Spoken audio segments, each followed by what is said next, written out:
कोई ये सोचता हो कि मोटिवेशन का कोई इंजेक्शन मिलता है, हाँ, और वो इंजेक्शन हम लगवा दें तो फिर मोटिवेशन का एश्योरेंस मिल जाता है। किसी को लगता है कि ये फॉर्मूला मिल जाए तो फिर मोटिवेशन की कभी समस्या नहीं रहेगी। तो मैं समझता हूं कि बहुत बड़ी गलती होगी। लेकिन पहले तो खुद को आप ऑब्जर्व कीजिए कि आप वो कौन सी बातें होती हैं जिससे पूरी तरह डीमोटिवेटेड हो जाते हैं। आपको पता चलेगा। आप दिन भर देखेंगे, सप्ताह भर देखेंगे, महीने भर देखेंगे तो आप पकड़ पाएंगे कहाँ जब ऐसा होता है तो मुझे लगता है वो मैं कुछ नहीं कर सकता, ये मेरे लिए कठिन है। तो एक खुद को जानना और उसमें भी वो कौन सी बातें हैं जो मुझे हताश कर देती है, निराश कर देती है, एक बार उसको जान लें और उसको एक बार नंबर बॉक्स में डाल दें। ठीक है, फिर आप कोशिश कीजिए कि वो कौन सी चीजें हैं जो सहज रूप से आपको मोटिवेट करती हैं।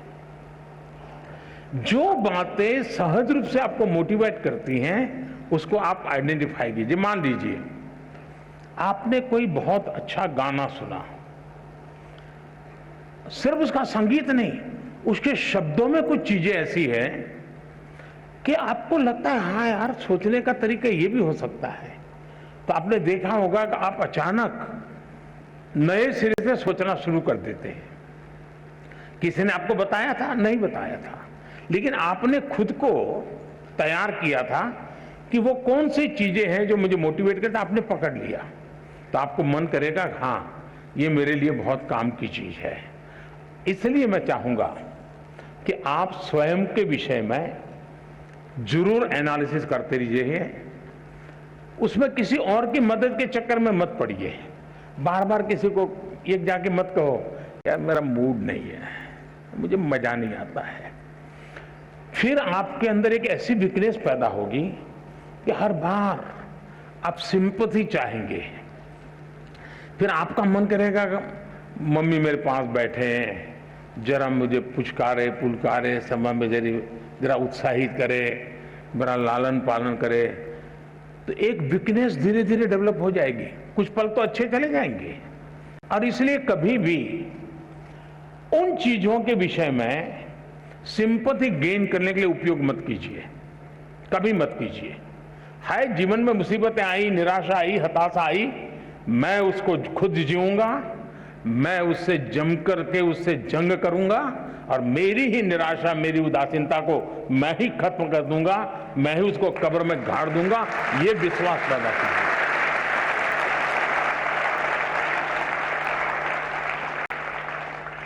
दूसरा है, हम किन चीजों को ऑब्जर्व करते हैं। कभी कभी कुछ चीजों को ऑब्जर्व करने से भी हमें बहुत प्रेरणा मिलती है। अब मान लीजिए आपके ही पर घर में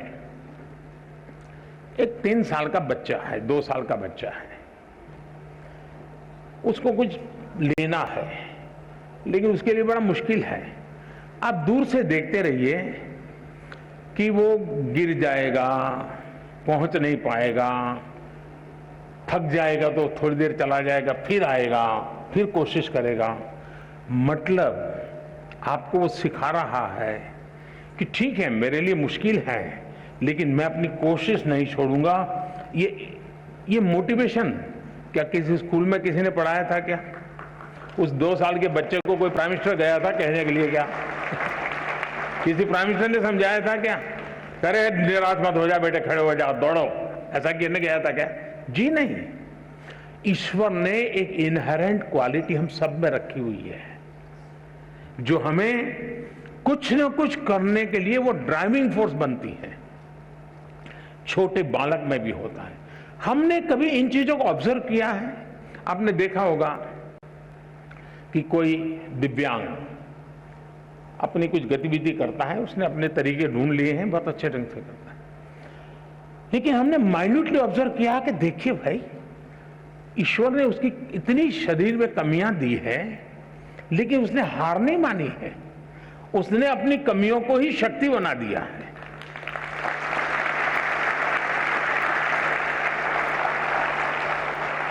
और वो शक्ति खुद को तो दौड़ाती है, वो शक्ति अगर देखने वाला नहीं, ऑब्जर्व करने वाला, जो निरीक्षण करता है, उसको भी प्रेरणा देती है। हम कोशिश करें,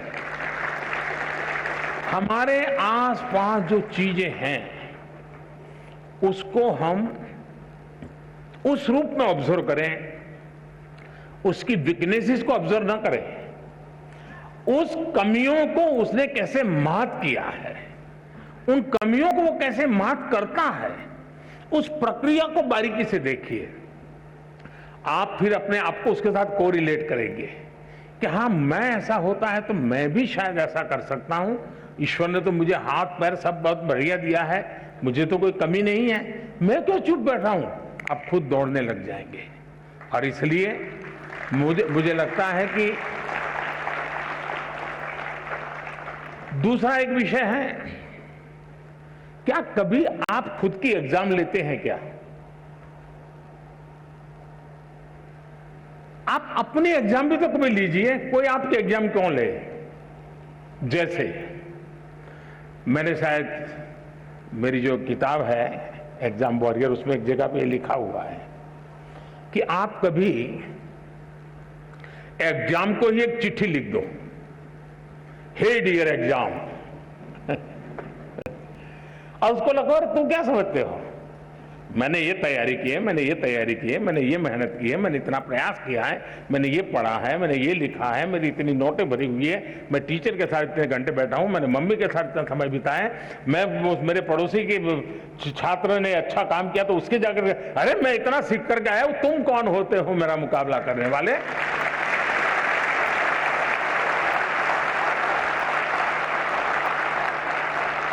तुम क्या होते हैं मेरी एग्जाम लेने वाले, मैं तुम्हारी एग्जाम ले रहा हूं, मैं देखता हूं तुम मुझे नीचे गिरा करके दिखा दो, मैं तुम्हें नीचे गिरा करके दिखा देता हूं।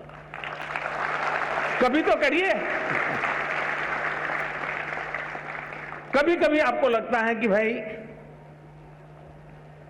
मैं ये जो सोचता हूं सही है गलत है, आप ऐसा कीजिए, एक बार रिप्ले करने की आदत बनाइए। रिप्ले करने की आदत बनाएंगे तो आपको एक नई दृष्टि मिलेगी।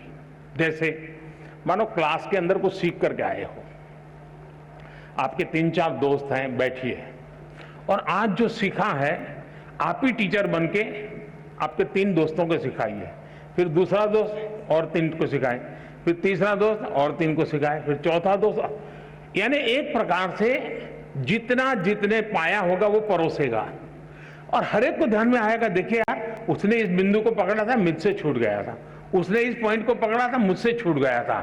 चारों लोग जब रिप्ले करेंगे उस बात को और खुद आप करेंगे, किताब नहीं है, कुछ नहीं है, सुना है, आप देखिए वो आपका अपना बन जाएगा।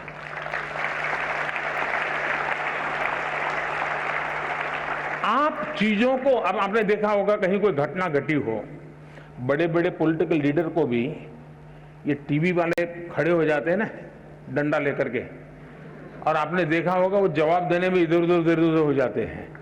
कुछ लोगों को तो पीछे से प्रॉम्प्टिंग करना पड़ता है, आपने देखा होगा। लेकिन एक गांव की महिला है, कहीं एक्सीडेंट हुआ है और कोई टीवी वाला पहुंच गया, उसने बेचारी को टीवी क्या है मालूम भी नहीं है और उसको पूछ लिया। आप देखिए बड़े आत्मविश्वास के साथ वो सारा वर्णन कर देती हैं कि ऐसा हुआ था, फिर ऐसा हुआ था, फलाने आए थे, डिगने आए थे, ऐसा, यानी परफेक्टली चीजों बता। क्यों?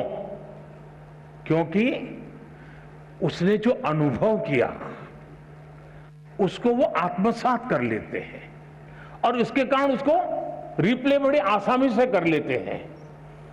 और इसलिए मैं मानता हूं कि आप अपने आप को खुले मन से इन चीजों से जोड़ेंगे तो कभी भी निराशा आपके दरवाजे पर दस्तक नहीं दे सकती है।